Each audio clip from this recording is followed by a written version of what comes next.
Bismillahirrahmanirrahim.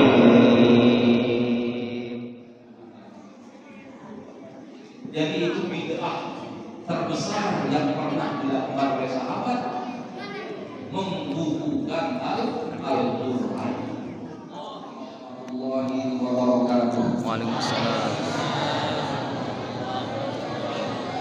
Alhamdulillah, alhamdulillahilladzi hadana li hadza wa ma kunna linahtadiya laula an hadana Allah. Segala puji hanya untuk Allah Subhanahu wa taala yang telah memberikan kita petunjuk hidayah kepada agama Islam. Dan jikalau bukan karena Allah yang memberikan kita petunjuk kepada agama ini, kepada keimanan ini, niscaya kita tidak akan menjadi orang yang mukmin dan muslim pada malam hari ini. Itu ucapan penduduk surga.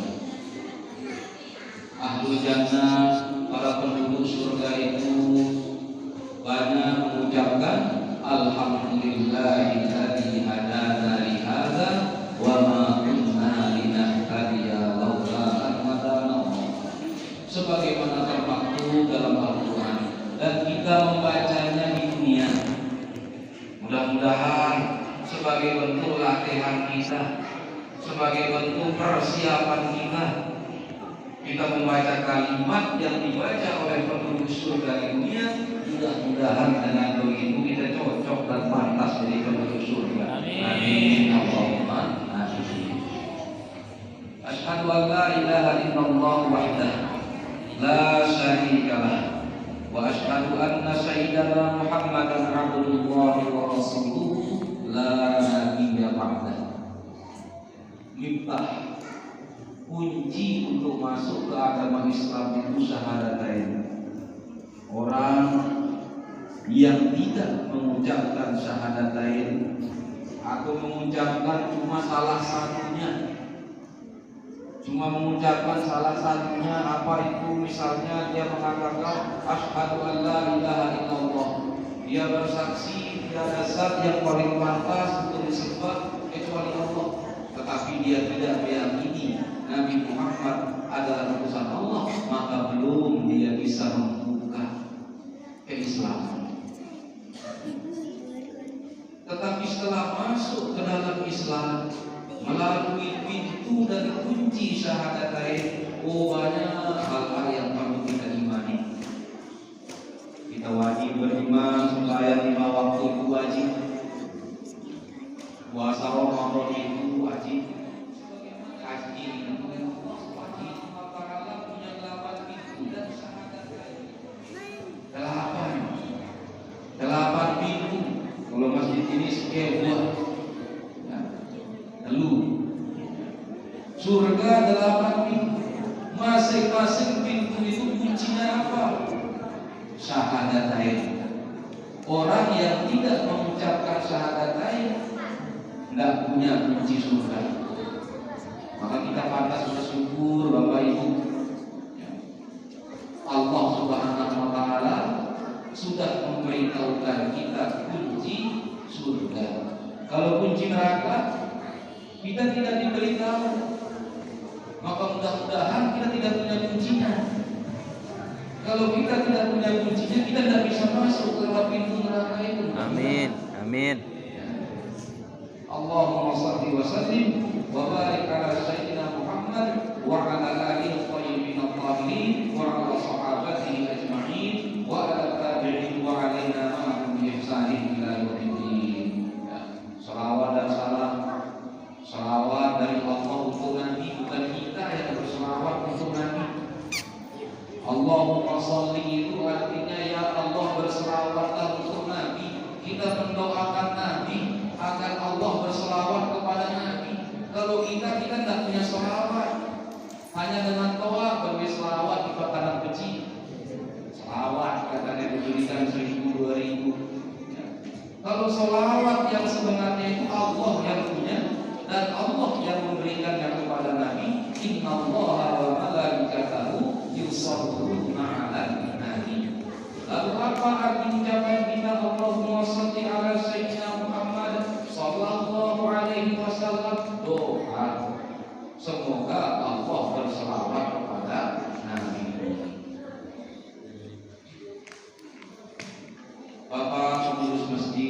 sebagai tuan rumah yang kami hormati dan muliakan, para asatidz, para alim ulama, orang tua yang disuami ini, kawan-kawan pemuda, adik-adik, ibu-ibu semuanya.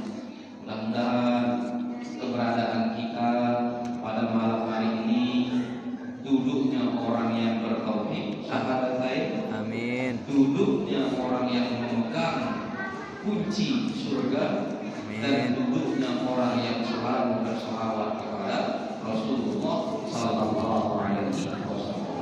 Ini saja kita pegang. Ini saja kita pegang. La ilaha illallah.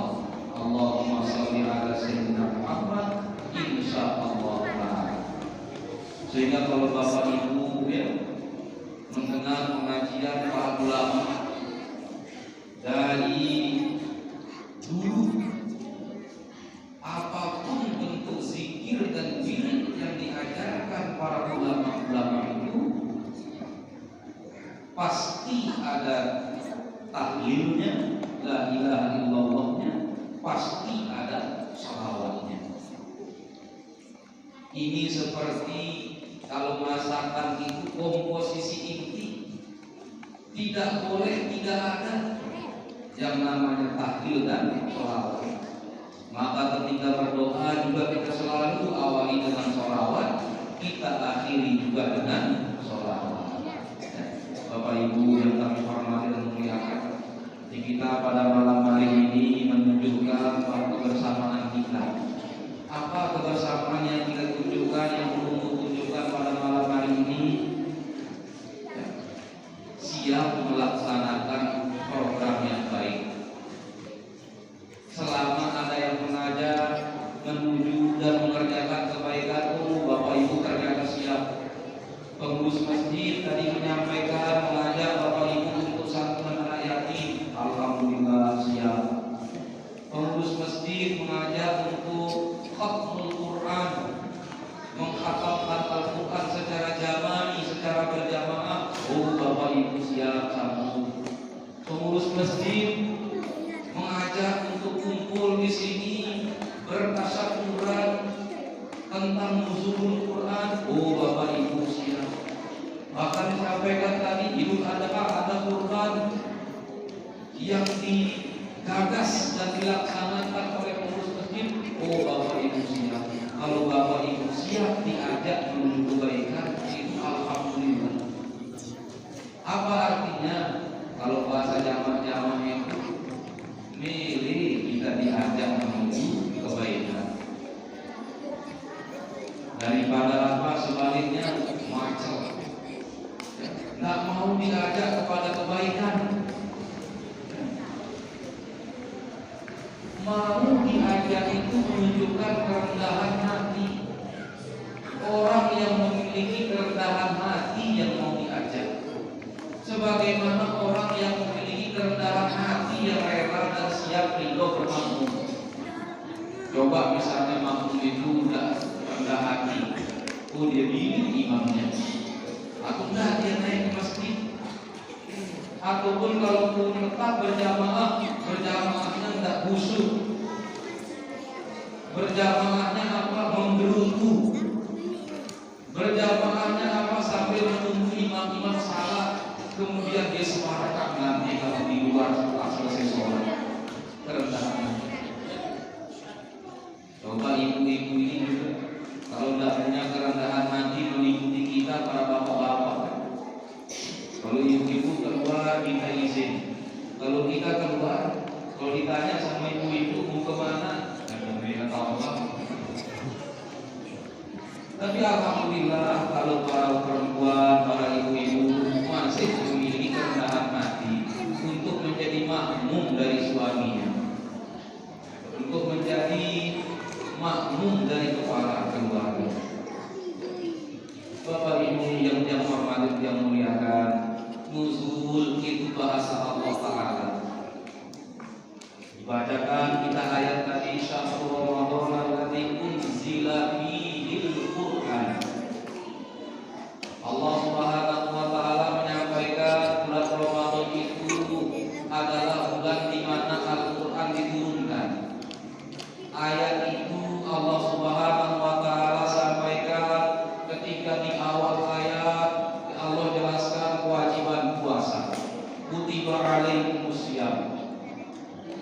Kemudian berapa lama puasa? Ayyam ma'dudat, hari-hari yang keruan bilangannya. Lamun nek rondasa berarti siwa libur. Gak ada puasa rondasa seke. Karena bulan dalam kalender Hijriah kalau tidak 29 hari, 30 hari. Jadi kalau ada orang yang lebaran setelah 32 hari puasanya keruan sudah. Atau baru 28 hari dia puasa kemudian dia lebaran, keruan sudah, salahnya. Karena jumlah ayyam ma'dudat, ayyam itu hari-hari, ma'dudat itu yang keruan hitungannya, keruan bilangannya. Lalu nanti 29 maka 30. Allah jelaskan. Lalu bagaimana dengan orang yang sakit? Bagaimana dengan orang yang berperjalanan? Oh, Allah jelaskan, "Faman kana minkum maridun aw ala safarin fa iddatun min ayyamin ukhra."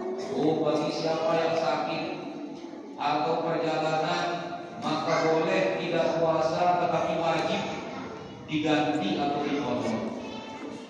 Dulu ketika ayat ini turun, para sahabat, para tabi'in setelah zaman sahabat berbeda-beda pandangannya tentang sakit.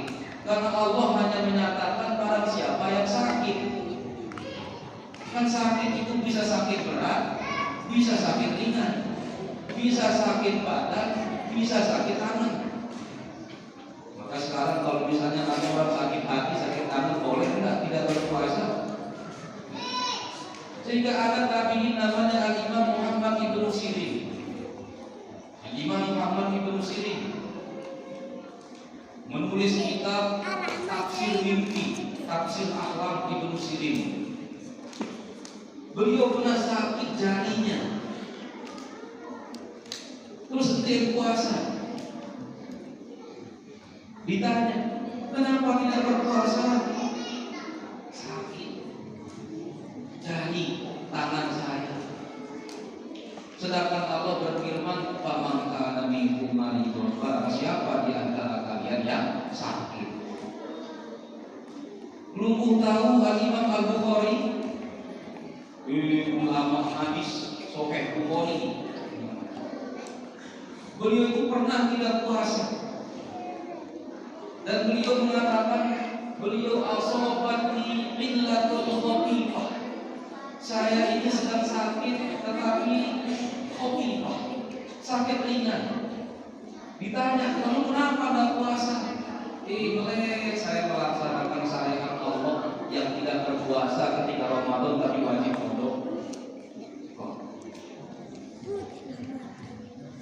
Karena boleh tidak berpuasa bagi orang yang berhalangan itu syariat Allah, hukum Allah.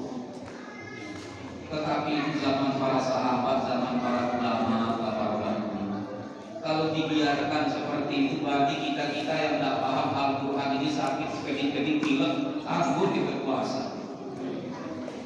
Kedampokan di bangketnya di berpuasa. Sakit apa sakit dia, kemudian dia lapar di berpuasa. Maka alhamdulillah ulama menjelaskan kita model-model sakit yang boleh, yang menjadi uzur tidak berpuasa. Apa itu? Sakit yang kalau dia berpuasa akan semakin menyakiti badannya. Maka dokter yang menentukan, oh ini sakit tipes, sakit malaria, kalau ibu tidak berpuasa nanti semakin parah. Oh boleh, Allah jelaskan. Kemudian untuk memuji bulan Ramadan, Allah turunkan ayat Syahrul Ramadan,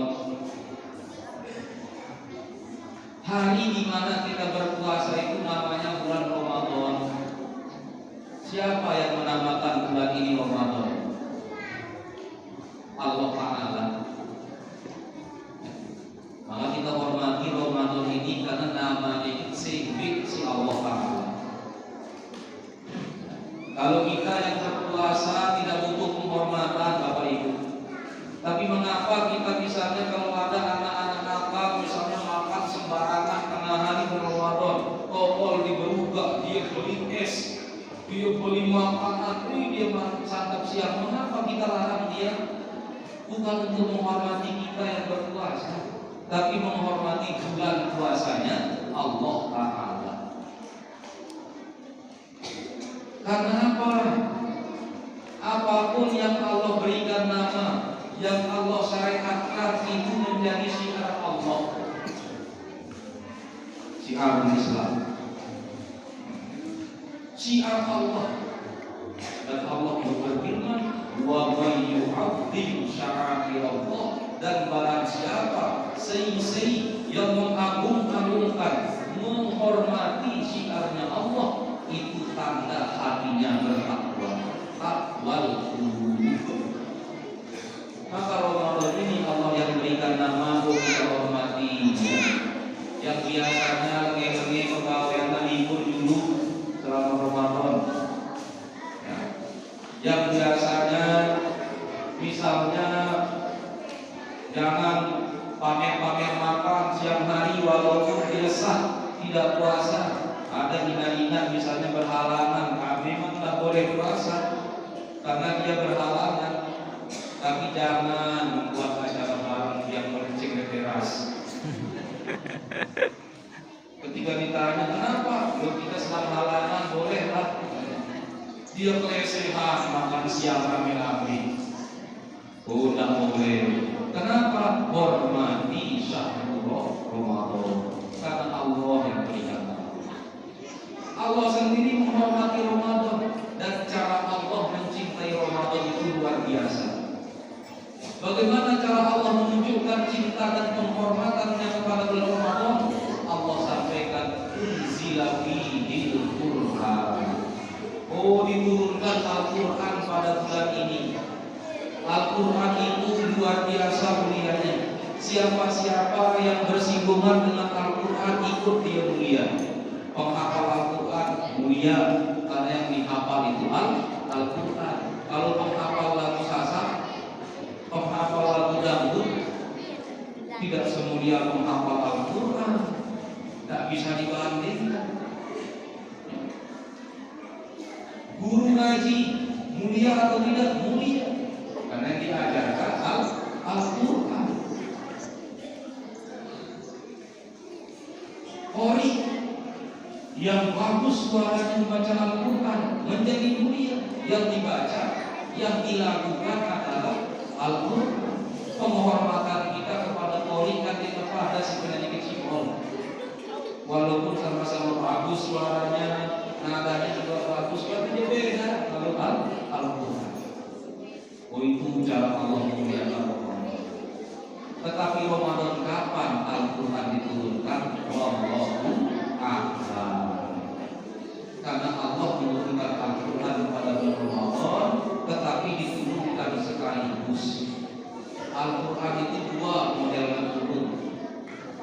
Model pertama turun sekaligus dari Lauhul Mahfuz ila sama'id dunia, diturunkan oleh Allah Ta'ala sekaligus pada malam hari, malam yang disebut dengan Lailatul Qadri. Dalam bahasa Al-Quran, Bapak Ibu, ketika Allah menjelaskan tentang penurunan Al-Quran, Allah menggunakan dua bahasa, menggunakan anzala dan menggunakan nazzala. Kalau anzala itu artinya turun sekaligus. Inna anzalna fi lailatul qadar, sekaligus maksudnya. Inna anzalna fi lailatin mubarakatin, sekaligus. Kalau kemudian yang kedua diturunkan sedikit demi sedikit dari sama'id dunia melalui perantaraan malaikat Jibril, diberikan kepada siapa? Kepada Nabi Muhammad sallallahu alaihi wasallam. Jadi kalau ada yang mengaku Nabi, cukup tanya dia Nabi Jibril. Karena malaikat yang bertugas menyampaikan wahyu itu malaikat Jibril. Jadi kalau ada yang mengaku Nabi, mana wahyunya? Malaikat Jibril, pasti Nabi dia Nabi. Dan ini menjadi kesyukuran kita. Coba Bapak Ibu, Ini anak-anak kita ini mungkin sudah belajar. Al-Quran itu turun 23 tahun kurang lebih. Sakal-sakal seperti ini, ya, sedikit demi sedikit. Selama 23 tahun Nabi di Mekah atau di Madinah. Dan ketika turun sedikit demi sedikit itu artinya apa? Tidak semua syariat Islam langsung diturunkan oleh Allah Ta'ala. Puasa Ramadan saja Allah wajibkan kapan? Di Madinah. Setelah tahun kedua Hijriah, tahun kedua Nabi di Madinah baru diwajibkan puasa. Artinya 13 tahun Nabi di Mekah plus setahun Nabi di Madinah memang wajib puasa Ramadan. Ketika pertama kali diwajibkan puasa Ramadan, wajibnya wajib pilihan, tidak wajib mutlak. Apa wajib pilihannya? Puasa atau bayar fidyah. Wa 'alal ladzina yutiqunahu fidyatun ta'amu miskin. Jadi boleh saat itu orang tidak berpuasa tapi bayar fidyah. Si milih puasa silahkan, si tidak milih puasa silahkan, tetapi bayar fidyah.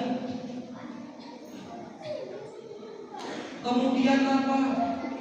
Berjalan seperti itu sampai turun ayat paman syahida minkumus syahra fal yasum. Potongan ayat ini menunjukkan sekarang puasa Ramadan itu wajib total, bukan wajib pilihan. Sahabat siap berubah, milih diajak sama Nabi, milih.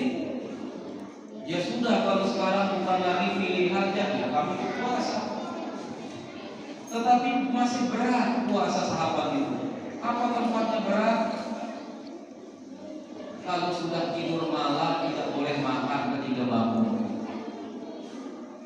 Berat itu. Berat. Misalnya ada orang buka puasa maghrib, isya tidur dia, bangun jam 3 sudah wajib puasa. Kalau sudah tidur di malam hari, bangun tidurnya itu puasa, tidak boleh melakukan macam-macam.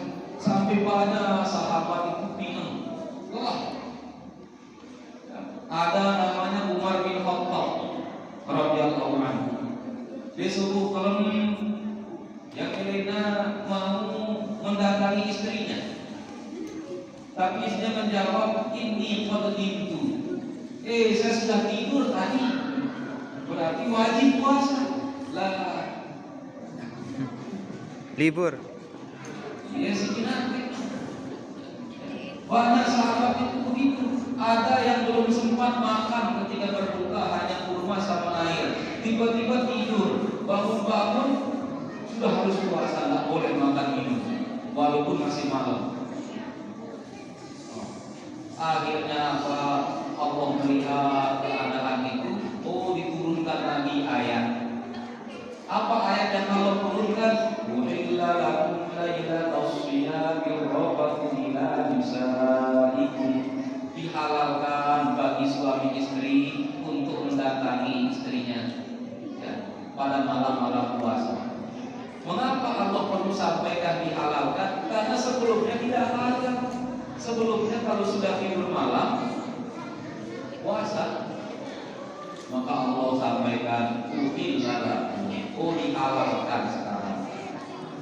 Bapak Ibu boleh bertanya, mengapa sebelum Allah sampaikan dihalalkan? Apakah sebelumnya diharamkan? Oh iya. Setelah itu sampai sekarang kewajiban puasa tidak berubah. Itu bicara Al-Quran dulu, sedikit demi sedikit. Sehingga dulu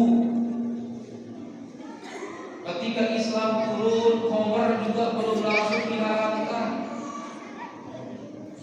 Sehingga banyak sahabat-sahabat Nabi yang lebih dulu meninggal sebelum khamr haram.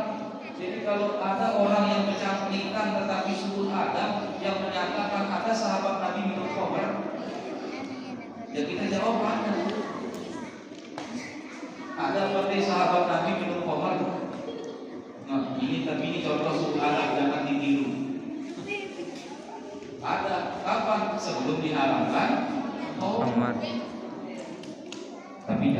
keliru mengatakan kita niru sahabat berarti dia tidak tahu ayat yang turun sebagai pengharaman. Jadi sedikit demi sedikit kehidupan sahabat itu adalah cerminan kehidupan umat Islam sampai hari kiamat. Apa yang terjadi sekarang arah doang contohnya. Ada saja gambarannya di masa lalu. Orang nikah ada contohnya. Dengan bersehat ada, rujuk ada, semuanya ada. Karena Al-Quran Allah Subhanahu wa Ta'ala menakdirkan sedikit demi sedikit. Apa artinya? Turunnya Al-Quran itu untuk kemaslahatan kita. Bayangkan berpuasa wajib juga setelah kita bangun tidur, kan repot juga.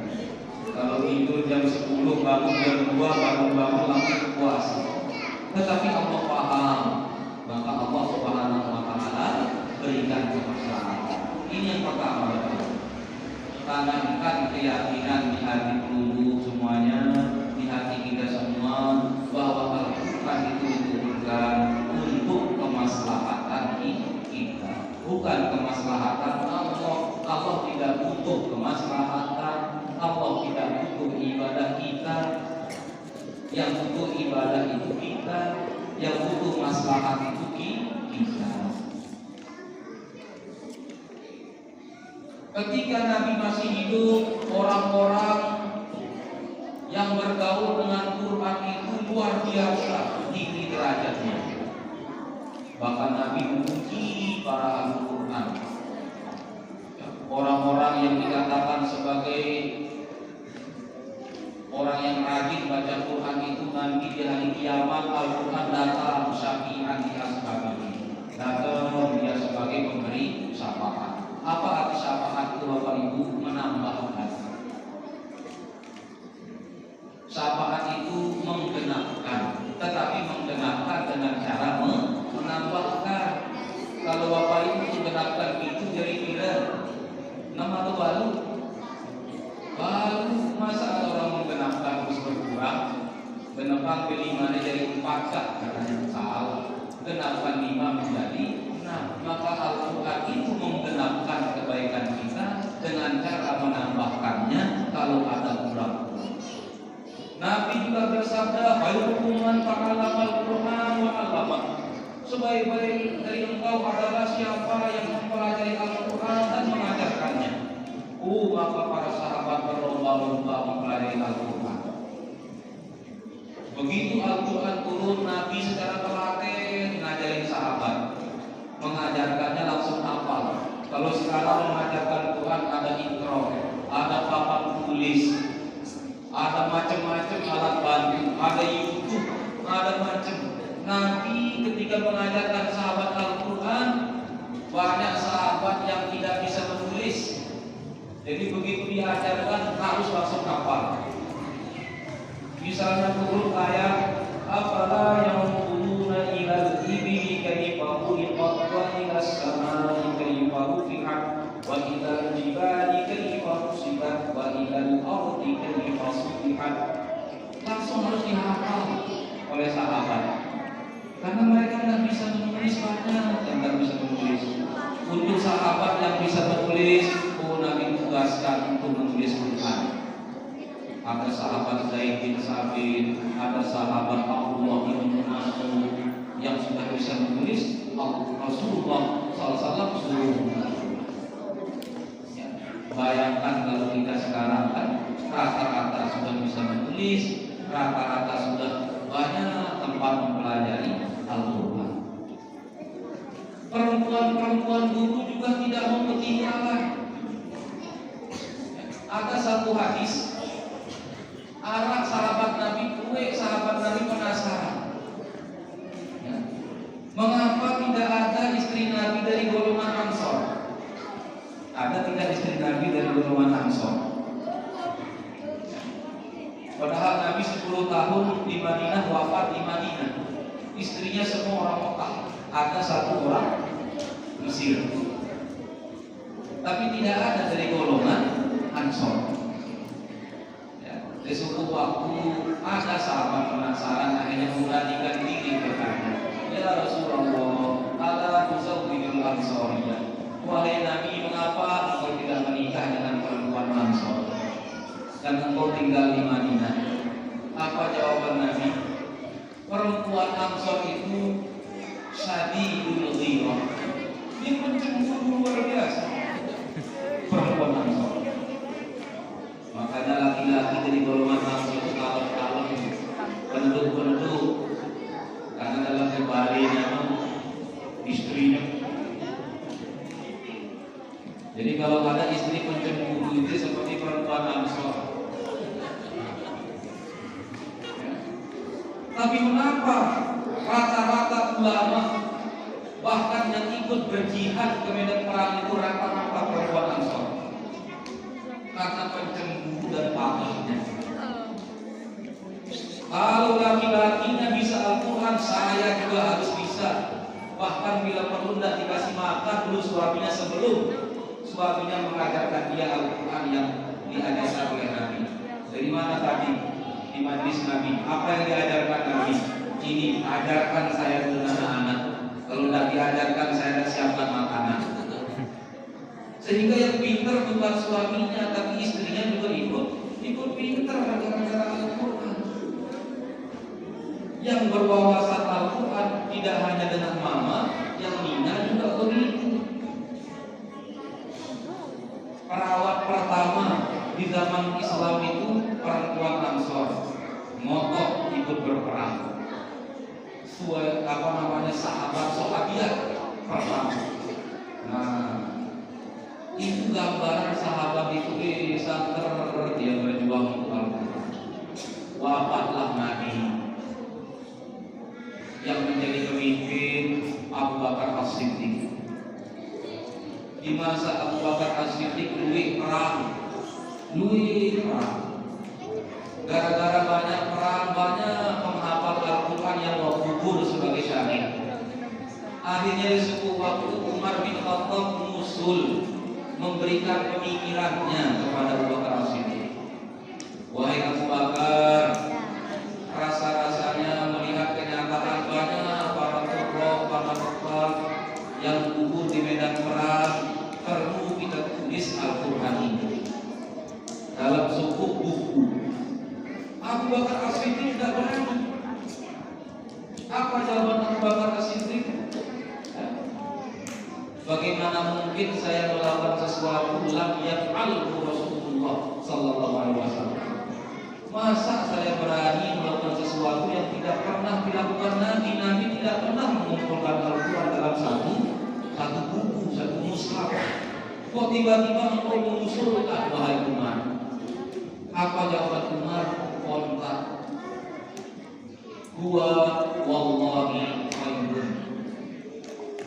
Membuka Al-Quran itu, wahai Abu Bakar, demi Allah bagus. Ini percakapan ulama sama ulama dengan perlu gue lalu. Umar bin Khattab cukup mengatakan membuka Al-Quran itu ya bagus. Lalu akhirnya Abu Bakar As-Siddiq ingin dan menangkap di mana tempat bagusnya membuka Al-Quran, apa masalahnya. Oh, langsung setuju. Umar bin Khattab cuma menyampaikan kepada Abu Bakar As-Siddiq, huwa wallahi khairun. Membukukan Al-Quran itu demi Allah bagus. Nah, ini adab para sahabat. Adab para sahabat. Umar bin Khattab tidak pernah memamerkan ilmunya ke hadapan Abu Bakar As-Siddiq. Akhirnya Abu Bakar As-Siddiq memerintahkan sahabat Zaid bin Thabit untuk mengumpulkan Al-Quran. Itu pertama kali Al-Quran dibukukan. Andai kata tidak dibukukan pada masa itu, mungkin sekarang kita sudah tidak bisa baca bukunya. Jadi itu bid'ah terbesar yang pernah dilakukan oleh sahabat, membukukan Al-Quran. Tetapi mengapa dilakukan? Umar bin Khattab yang mengatakan, ya bagus, agama ini kan turun untuk kemaslahatan